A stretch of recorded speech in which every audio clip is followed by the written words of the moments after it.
Coming up on Kochie's Business Builders, the website secrets that will keep customers coming back for more. We reveal the Aussie innovation that makes homegrown veggies as simple as plant, water, repeat. Plus, why a podcast could elevate your brand.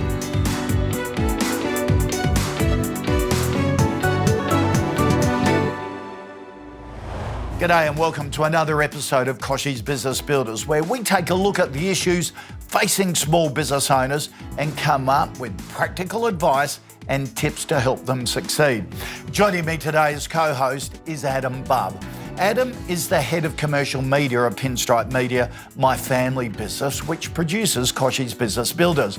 Adam loves unpacking the stories at the heart of a brand and has helped hundreds of Aussie businesses create award-winning content across TV and digital. Adam, good to see you. Thanks for joining us today. Great to be here, Kochie. Thank you. Apart from leading our commercial content team, you're the co-host of Kochie's Business Builders podcast, First Act. It's a deep dive into how entrepreneurs found business success. So, what are some of the common threads that you picked up from talking to all these great, inspiring entrepreneurs? One of the things that leaps out at me is that very few overnight successes happened overnight. It's so fascinating. I love this podcast because we speak to so many different types of entrepreneurs and very few have the same path. There are so many different paths. You know, we've got stories of a high school dropout who now runs a $25 million marketing empire. Patience and resilience is a real common theme, isn't it, for all of them? They stick with it during the low points and that's the hard bit, isn't it? Well, yeah, one of the things that's really interesting about this podcast is that we don't gloss over the hard parts either. And, you know, I'm really grateful to our guests who've been on the show who are willing to share the warts and all stories. Business owners and entrepreneurs love helping each other, which is what I love about the First Act podcast. You realise that there's actually a community out there of people who like you. It is just terrific. But of all the people you've spoken to, Adam, on First Act podcast, is there one that is the most inspiring? Do you have a favourite? Some of my favourites are Pete Zaglinski from the Seabin Project. They've cleaned up millions and millions of kilos of waste from around the world. They're helping create cleaner, smarter cities and oceans. So, Adam, the pandemic disrupted so many businesses, didn't it? But as it turns out, wasn't all bad. It made us think.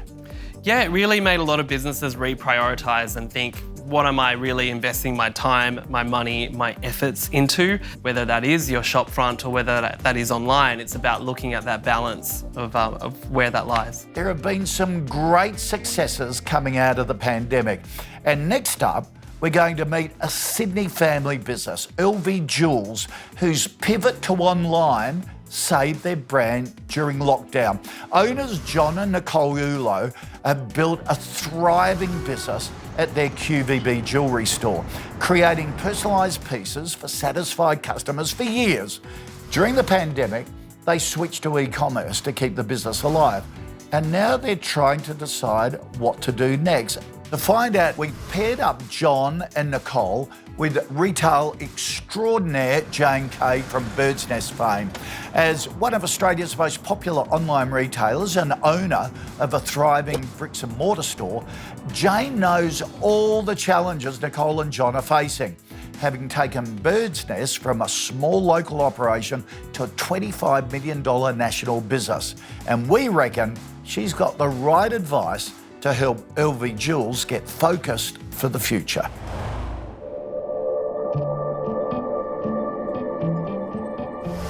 Oh, hello.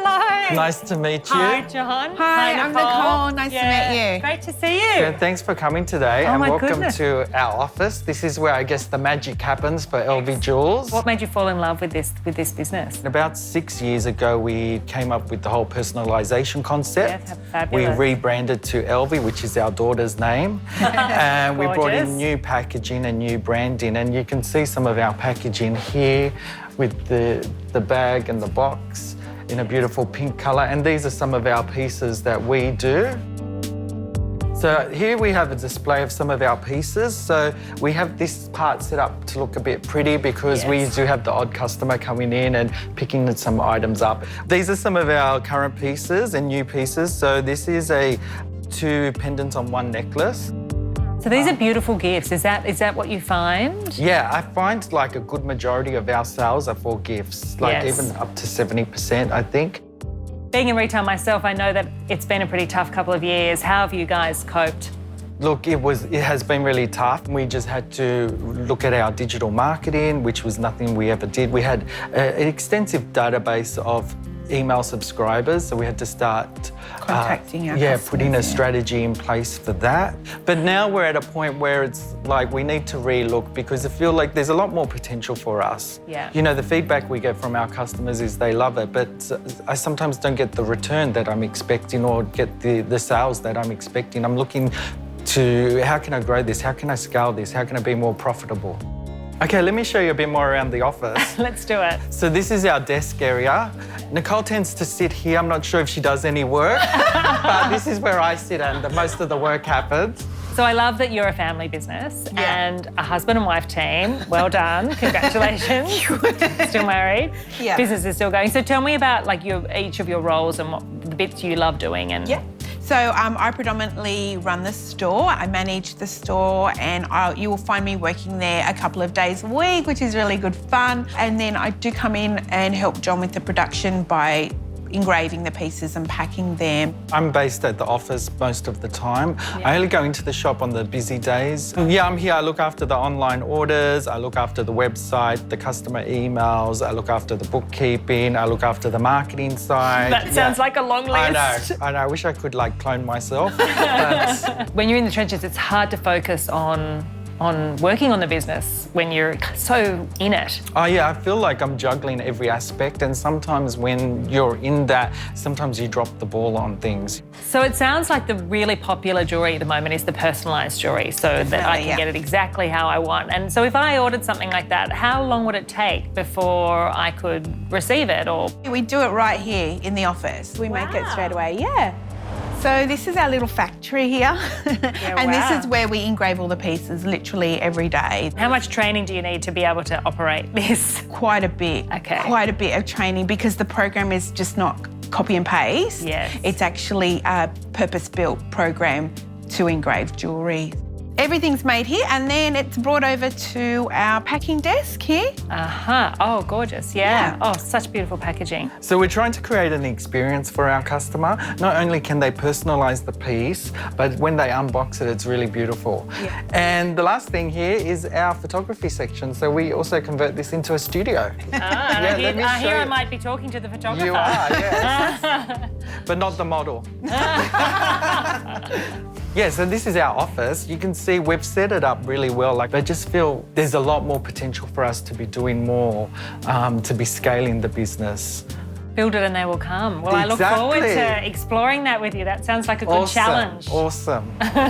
Next up, tech whiz Tracy Sheen gives us the lowdown on podcasting and how business owners can leverage podcasts to share their expertise.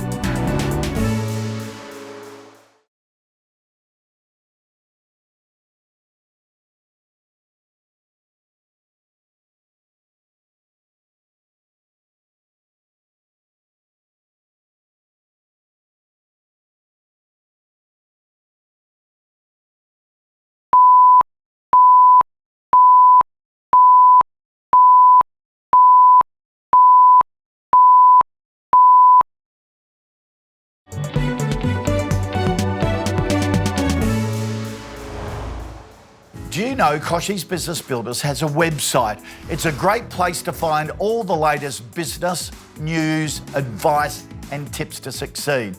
Check it out now at kochiesbusinessbuilders.com.au and get your fix of small business inspiration. Now, let's unpack the latest news you can use with a little help from online expert Paul Waddy, who joined me in the studio earlier this week.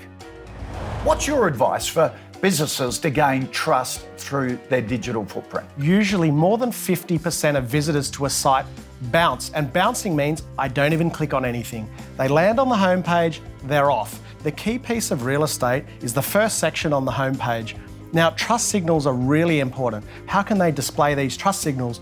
reviews. What about the customer experience? I think it's everything. Take the time to appreciate the customer. So going back to reviews for a second, if somebody leaves a 3-star review and says, it was a great product, but the delivery wasn't fast, reply to that review. Yep. Let them know they're being heard so that when the next person's reading it, they know, hey, these guys take it seriously and they will listen. What about the security aspect? You need to have a privacy policy in place that tells people, hey, we respect your privacy and your right to be forgotten if you want to be. And we'll protect you from scammers. And we'll protect you from scammers. Your card details are not stored with us. They're transacted securely using one of the big gateways, and that essentially you can trust us.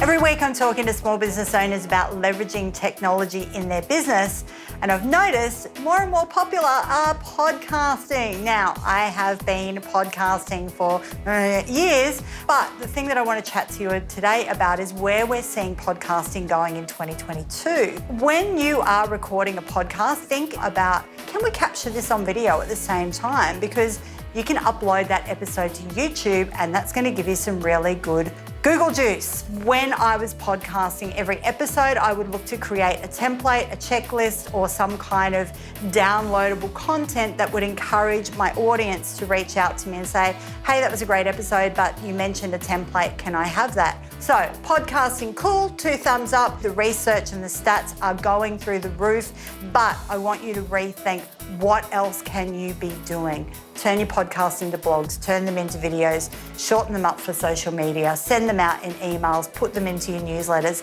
That's it, podcasting. Coming up, from black thumb to green thumb, the Aussie innovation that's giving veggie gardens new life.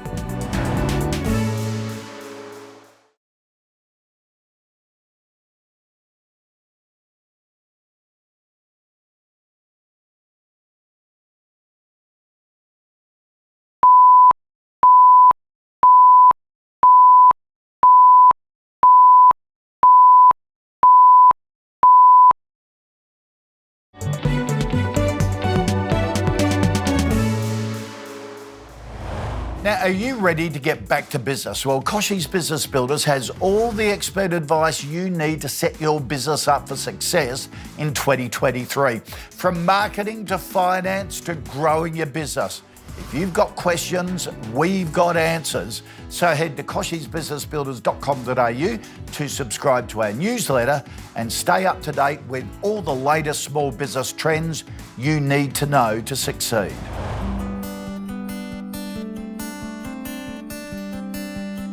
In short, it's the world's best raised garden bed for growing edibles, and we have various features to make it very low maintenance and very easy for growing. Yeah, well, look, it's my business partner and indeed inventor, Matt Harris's brainchild, and it was, you know, like a lot of good old backyard stories, failure was the mother of invention, and he kept failing at different areas of trying to grow veg at home. And so he was a stubborn bugger and he just kept attacking all those pain points of gardening.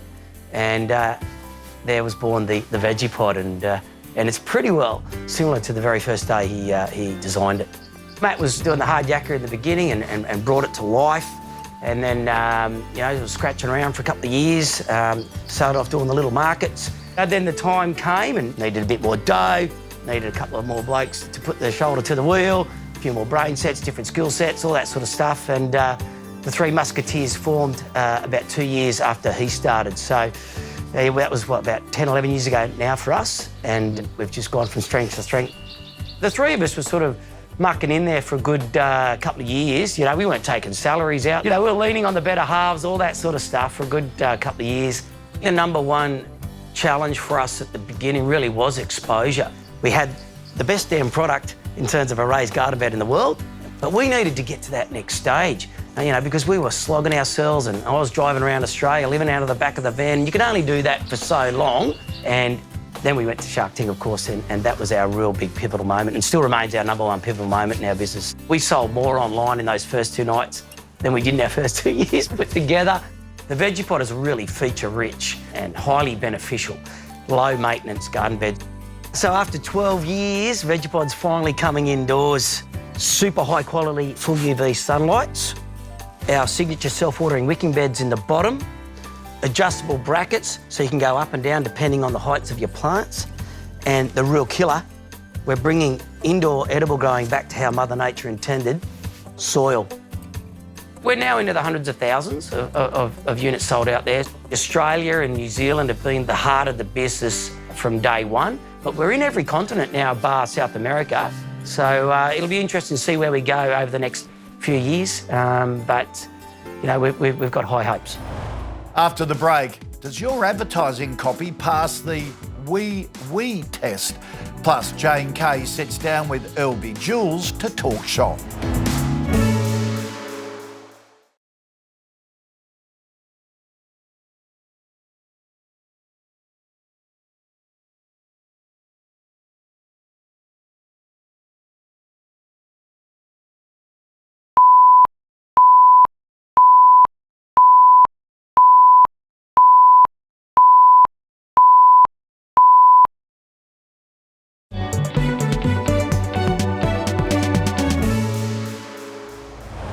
Are you ready to get back to business? Well, Kochie's Business Builders has all the expert advice you need to set your business up for success in 2023. From marketing to finance to growing your business.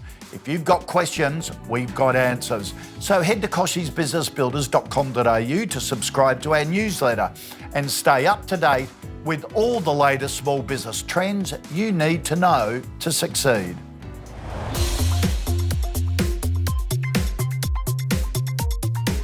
Hi, I'm Kate Toon, founder of Stay Tuned, and today I'm giving you 3 copywriting tips. Tip number 1, does your copy pass the wee test? All too often, when we're writing about our business, we just talk about ourselves, when we should be talking about our customers.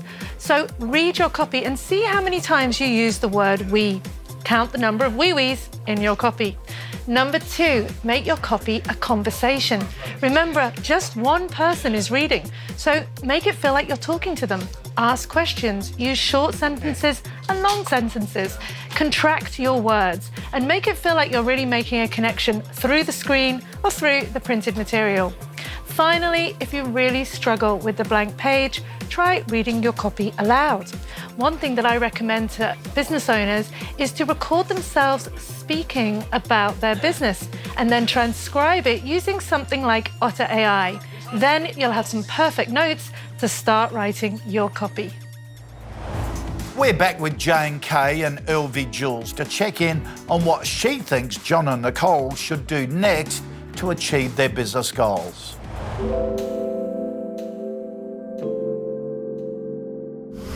Oh, well, look, John and Nicole, thank you so much for having me here today. I've absolutely loved meeting you and hearing more about your absolutely gorgeous business, Elvies. And it's quite obvious to me that you're still in love, not only with each other, but still in love with the business, which is amazing after what you've been through in the last couple of years. It's been really tough. You've really dug deep and found this whole new market online and discovered that your customers are happy to meet you there as well.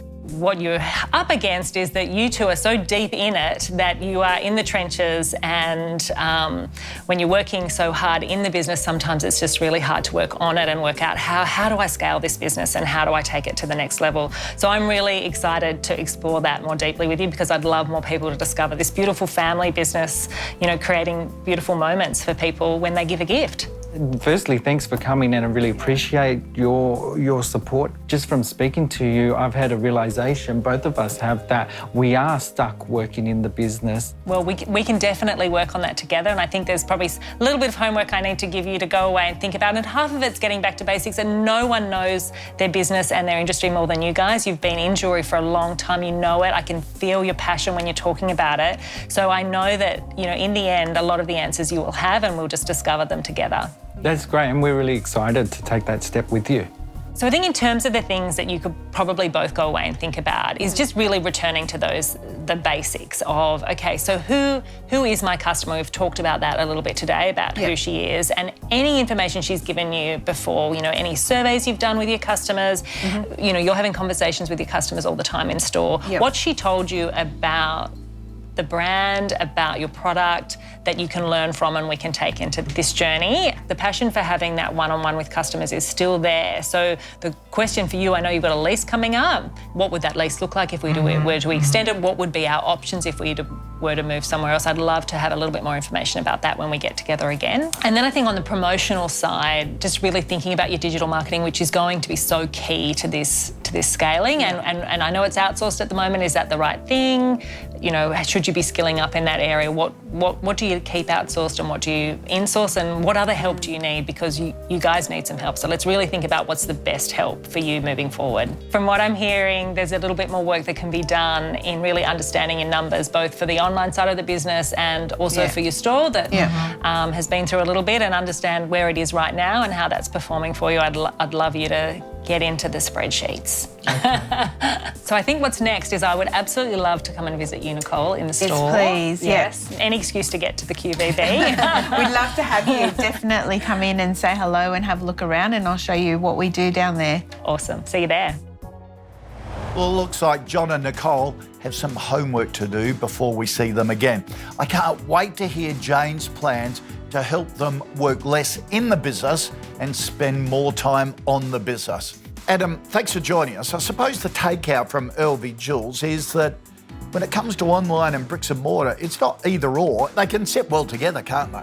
You don't have to put all of your eggs in one basket. It is a good idea to be looking and seeing where your customers are coming from, and looking fairly regularly, month by month, checking where those leads are coming from, where those opportunities are. All right, mate. Thanks again for joining us today. It's been terrific. And remember, if you're looking for more tips or the latest news that affects your business, then you can see everything online at kochiesbusinessbuilders.com.au, or follow Kochie's Biz on Facebook, LinkedIn, Insta and Twitter. See you next time. Next week on Kochie's Business Builders, why being purpose-driven matters. We meet the business giving ugly fruit and veg a place on our tables, plus how Linktree can help you grow your followers.